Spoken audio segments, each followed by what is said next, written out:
Hey budget gardeners, Vita Loca here. Join me today as we do a few things to my side porch here.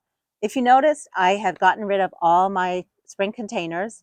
It is now almost Memorial Day weekend here in Zone 5B in New Hampshire. That means it's go time. I'm going to be power washing my porch as well as making some beautiful pots and containers for the summer. So let's go.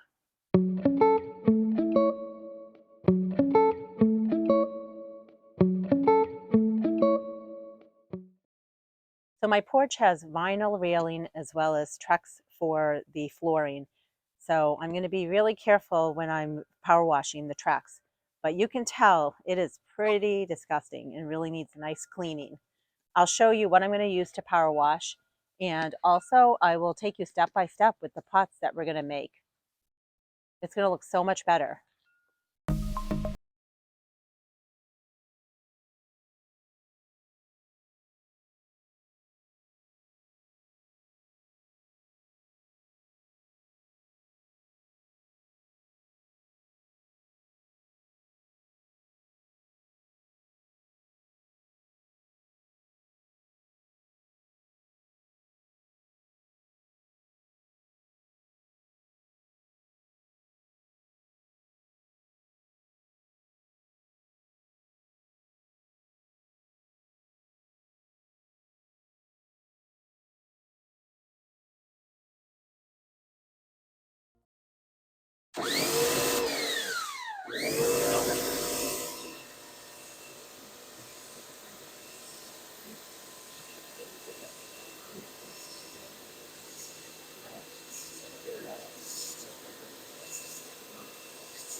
Okay, all done.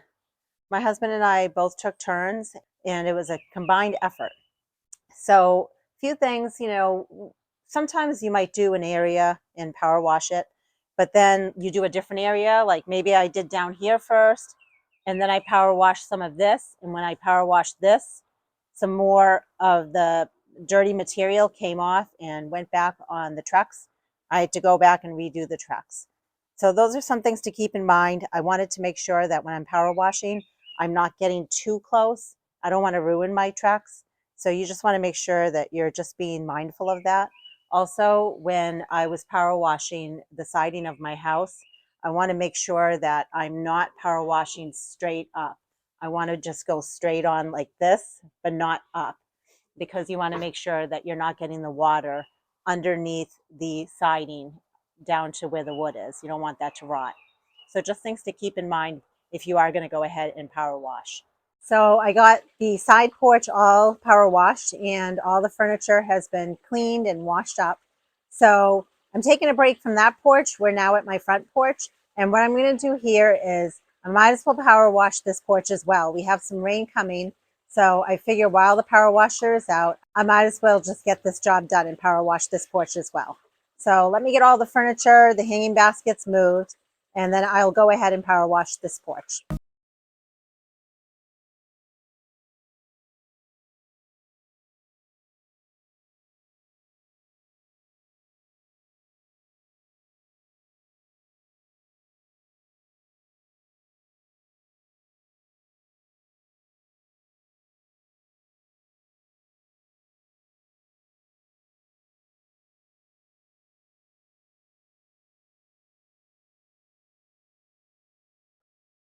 So I have a few things here. I have 3 pots.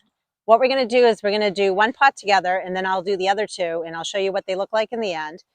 And the pots are about 14 inches in diameter. I have potting mix here. This is potting mix that I've made myself. I've shown you how to do that in a previous video. I have some annual Vinca, and these were Vinca that I bought last year. I overwintered them in my garage and now I'm going to be using them in my pots. I have geraniums, and I showed you in a video how I pulled them out of dormancy. I had them in my basement during the winter months, and then I pulled them out of dormancy and potted them up, and they look fabulous now. Over here are 3 annuals that I started from seed. I showed you in previous videos what they look like when they were very young seedlings, but now they are mature plants. We have a Lobelia here. We also have a tiny Tim Alyssum, and then finally we have a Dusty Miller. And then I have a watering can full of water, and I put Miracle Grow in there just to give it some fertilizer for the plants. And finally, I have a slow release fertilizer, and I like to use Osmocote.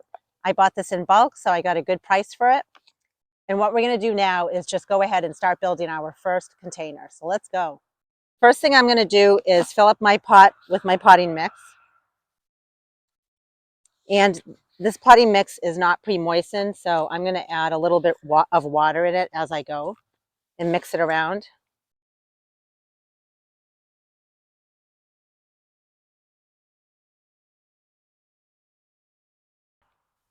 These pots are old. I've had them for a long time, but they're fine. They're functional. They work. They might not be the most attractive pots. They definitely don't all match.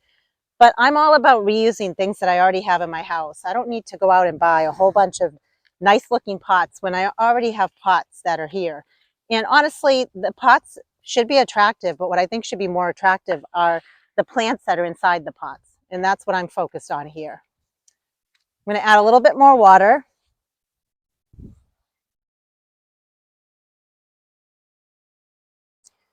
And I'm going to add the geranium in first. I just want to check the height of it and see how everything looks. And it actually is not too bad in terms of the roots, so I'm not going to play around with the roots too much. Looks pretty good. So now what I'm going to do is add a little bit of the slow release fertilizer to the hole.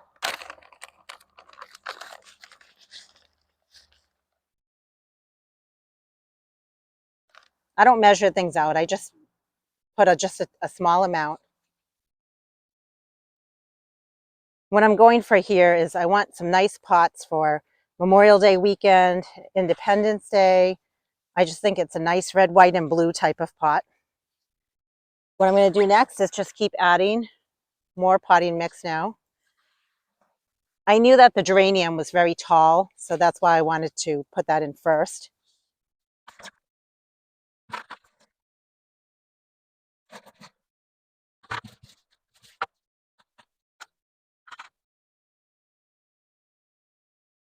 I wanted to point out with this potting mix that I'm using now from a second bucket, this was just some potting mix that I already had in a previous container, and it's fine to use because it just had spring bulbs in that container. And this is a good place for me to stop adding potting soil for right now. You want to make sure you have about 1 inch from the top, and then you can go ahead and keep adding plants to it. But I just don't want to add the soil all the way to the top because when I water it or when it's raining, I don't want the water to just wash out of the pot.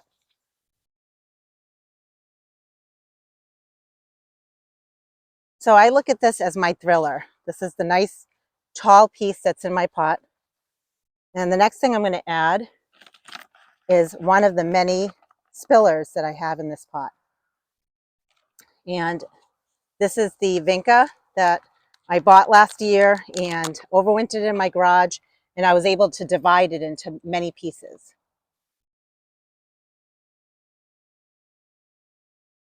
What will happen as the summer goes on is even though it's just one sprig of this plant, it will eventually grow more and fill in. But I have enough plants in here that it will already be a nice filled in pot. The next thing I'm going to do is I have some Dusty Miller, which I really like for its silver foliage. And I'm not going to plant anything yet. I just want to kind of place the plants around in this pot and get a feel for how I want to plant them and see how they will look the best.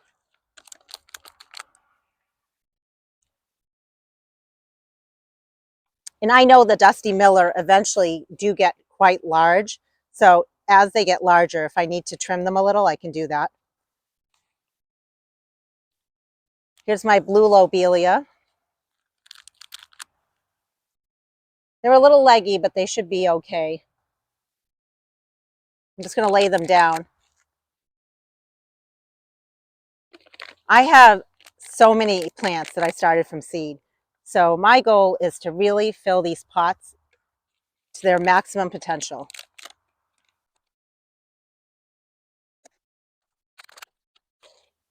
Now we have the Alyssum.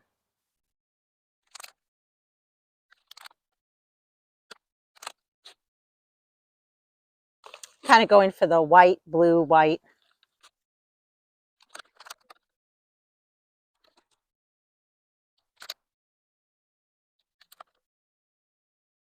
What I'm going to do now is start planting them and putting fertilizer in each hole.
All done.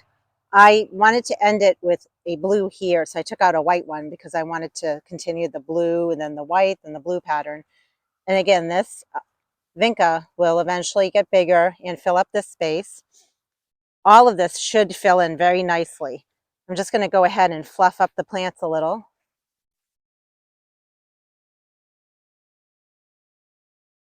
I'm going to give some water.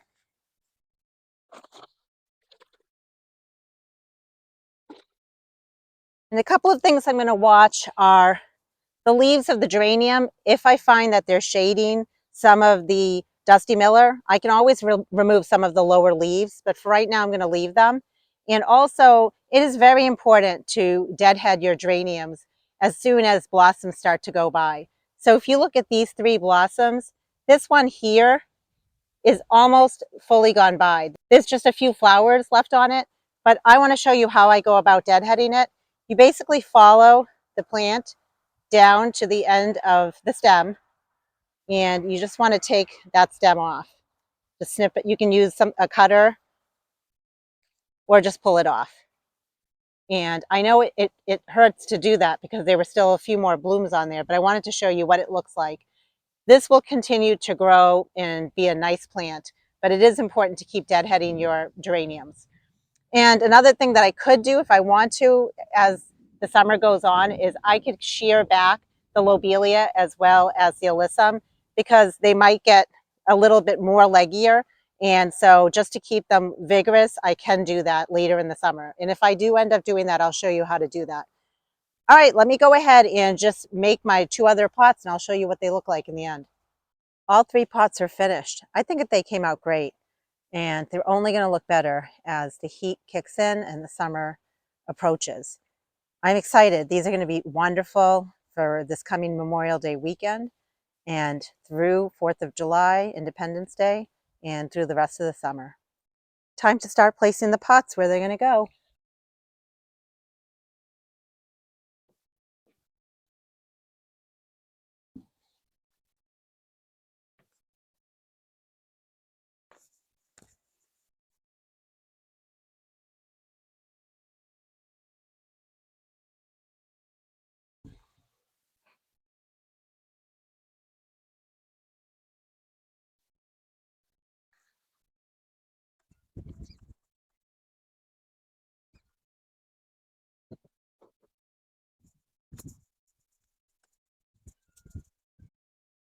I'm so excited for summer. This porch is clean and it is now ready for a lot more pots, but I got it started with at least one pot on each of my porches.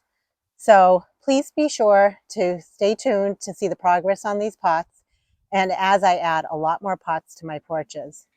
Until then, make it a great day with gardening.